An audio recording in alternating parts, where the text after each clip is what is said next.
السلام علیکم ورحمۃ اللہ وبرکاتہ۔ عزیز طلباء کرام، پچھلے سبق میں جس طرح اصول فقہ کے حوالے سے بات ہوئی تھی کہ اصول فقہ کی جو اصطلاحات ہیں ان اصطلاحات کو ہم 4 تقسیمات میں ترتیب دیتے ہیں، اس کی ہم 4 تقسیمات بناتے ہیں باعتبار وضع اللفظ للمعنی، اور باعتبار استعمال اللفظ، اور باعتبار ظہور والخفا، باعتبار کیفیت الدلالہ۔ تو یہ تو ہم نے مختصر خلاصہ بیان کیا تھا اجمال کے ساتھ۔ اب ایک ایک چیز کی انشاءاللہ ہم آگے تفصیل بیان کریں گے، مثالیں بیان کریں گے، اس کا اجرا بھی انشاءاللہ آگے دروس میں اس کا طریقہ بھی بتا دوں گا کہ اجرا کرنا کیسا ہے۔ تو پہلی جو تقسیم تھی ان اصطلاحات کی، وہ باعتبار الوضع، کہ کوئی بھی لفظ کسی معنی کے لیے جو وضع کیا گیا وہ کس اعتبار سے وضع ہوا، وہ خاص کے اعتبار سے وضع ہوا یا عام کے اعتبار سے وضع ہوا یا مشترک کے اعتبار سے وضع ہوا۔ تو یہ 3 تقسیمات ہیں: وضع اللفظ للمعنی، خاص، عام، مشترک۔ آج ہم خاص کے بارے میں بات کریں گے۔ خاص کی تعریف 2 تعریف ہے، اس کی بڑی معروف ہے۔ لفظی ترجمہ تو خاص لغت میں مفرد، انفراد کا کیا جاتا ہے،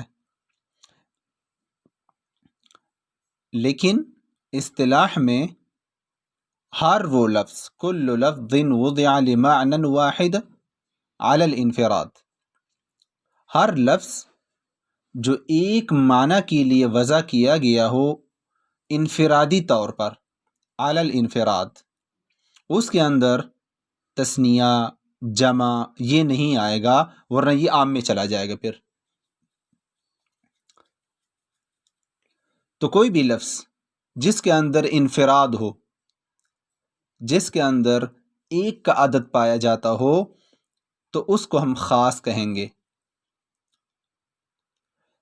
اچھا، ایک دوسری تعریف وہ یہ ہے: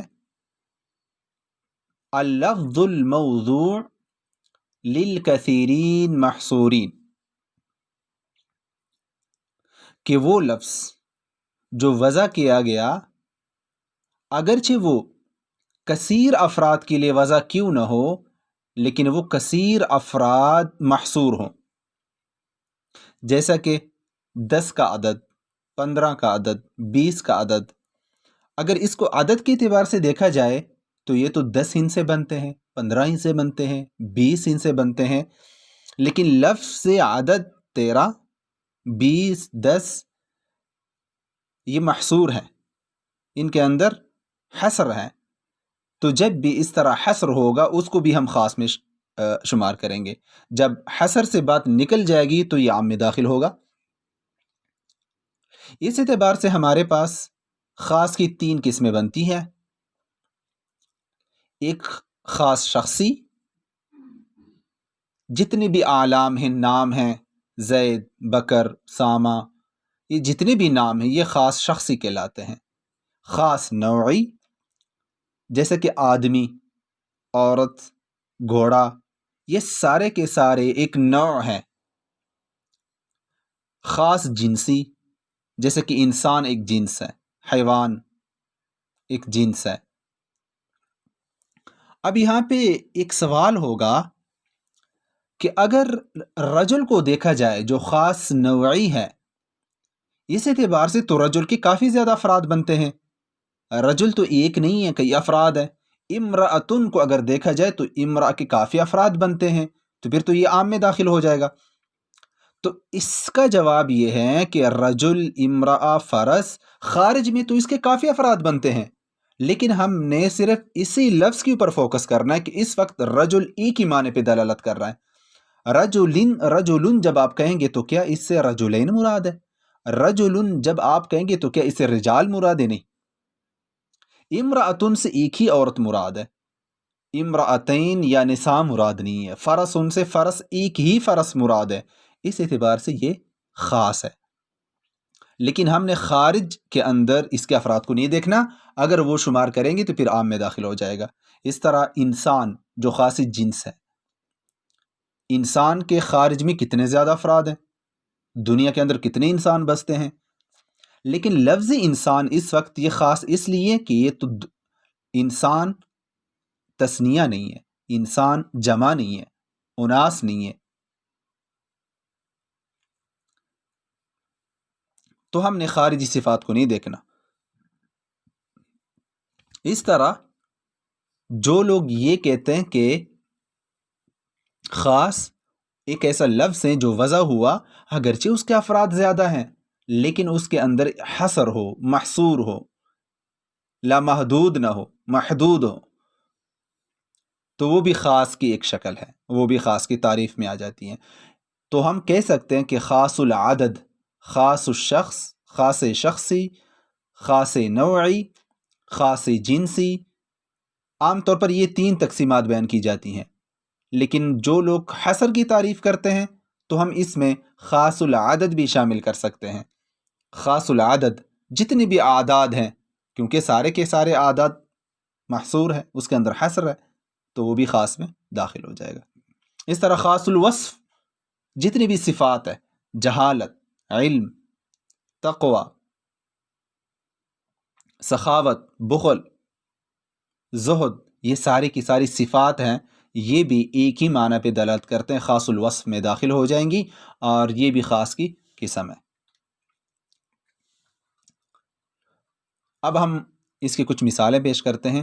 قرآن میں اللہ تبارک و تعالی نے جیسے فرمایا کہ فَمَن لَمْ يَجِدْ فَصِيَامُ ثَلَاثَةِ أَيَّامٍ، ثلاثت ایام، لفظ ثلاثہ خاص پہ دلالت کرتا ہے، خاص العدد ہے، محصور ہے، تو 3 روزے رکھنا، 2 نہیں رکھ سکتا، اگر 2 رکھے گا تو خاص کا حکم قطعی، قطعیت پہ ہے، دلالت کرتا ہے۔ خاص دوسرے معنی کا احتمال نہیں رکھتا، اس کے اندر قطعیت ہوتی ہے، تو 3 کا عدد اگر 2 کسی نے رکھے تو 3 کے عدد پہ عمل نہیں ہوگا، تو پھر یہ خاص کے حکم کے اندر کمی آ جائے گی اور خاص کا جو تقاضا ہے وہ پورا نہیں ہوگا۔ اس طرح آپ صلی اللہ علیہ وسلم نے فرمایا فی کل 40 شاتن، 40 بکریوں میں زکوٰۃ کے اندر 1 بکری آتی ہے۔ اس طرح مزید مثالیں دے سکتے ہیں۔ پاکستانی قانون میں جہاں جہاں پہ بھی کوئی کتنے دفعات ہیں، کسی جرم کی کوئی سزا مقرر کی گئی، مثلا 3 سال قید، 10 سال قید، 10,000 روپے جرمانہ، تو یہ سارے کے سارے خاص میں آ جاتے ہیں کیونکہ اس کے اندر اعداد ہیں۔ تو آپ روزمرہ زندگی میں سوچیں، دیکھیں، تاکہ یہ فن، یہ خاص فعل فاعل مفعول کی طرح آپ کی زبان پہ عام ہو جائے اور آپ کسی مشکل کا سامنا نہ کریں۔ اچھا، اب خاص کے اندر ہم نے یہ تو کہا کہ قطعیت پہ دلالت کرتا ہے، لیکن اگر کوئی ایسا احتمال، کوئی ایسی دلیل آ جائے کہ خاص کو اپنے معنی سے پھیر دے تو پھر اس کے اندر تعویل کی جائے گی، لیکن بشرط یہ کہ دلیل موجود ہو۔ جیسا کہ آپ صلی اللہ علیہ وسلم نے فرمایا فی کل 40 شاتن، 40 بکریوں میں 1 بکری زکوٰۃ ہے، تو یہاں پہ تو 40 بکریوں میں بکری دینی ہے زکوٰۃ کے طور پہ، لیکن ہم تو کہہ رہے ہیں کہ اس کی قیمت بھی دے سکتا ہے، تو یہ تو خاص پہ عمل نہیں ہوا۔ اگر ہم کہتے کہ قیمت بھی دے سکتا ہے تو اس کی دلیل ہونی چاہیے، تو اس کی دلیل یہ ہے، علماء فرماتے ہیں کہ مقاصد شریعت کے تحت قیمت دے سکتا ہے۔ مقاصد شریعہ ایک بڑی دلیل ہے۔ کیوں؟ زکوٰۃ کا تقاضا کیا ہے؟ زکوٰۃ کا فلسفہ یہ کہ فقراء کی حاجت پوری ہو جائے، تو جس طرح بکری سے ایک فقیر کی حاجت پوری ہو سکتی ہے، قیمت سے بترجہ اولا پورا ہو سکتی ہے۔ تو یہاں پہ خاص کو ہم نے اپنے معنی سے اس لیے پھیر دیا کہ ایک دلیل آ گئی، اور وہ دلیل ہے مقاصد شریعہ، جو کہ علماء اس کو دلیل گردانتے ہیں، دلیل شمار کرتے ہیں۔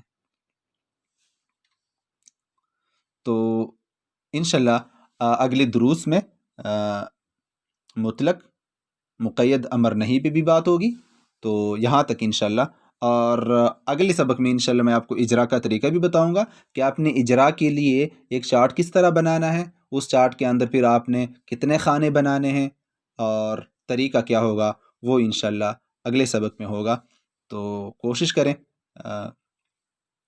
آپ یہاں سے جو سبق سن لیتے ہیں تو آپ کتاب میں بھی دیکھ لیں، اس کے لیے جو آسان کتاب ہے الوجیز، اس میں اچھی مثالیں ہیں اور زیادہ لمبی بھی نہیں ہے، طویل نہیں ہے، مختصر کتاب ہیں۔ دوسری کتابیں بھی ہیں لیکن یہ آپ کے استفادے کے لیے کافی زیادہ اچھی ہیں انشاءاللہ۔ السلام ورحمۃ اللہ۔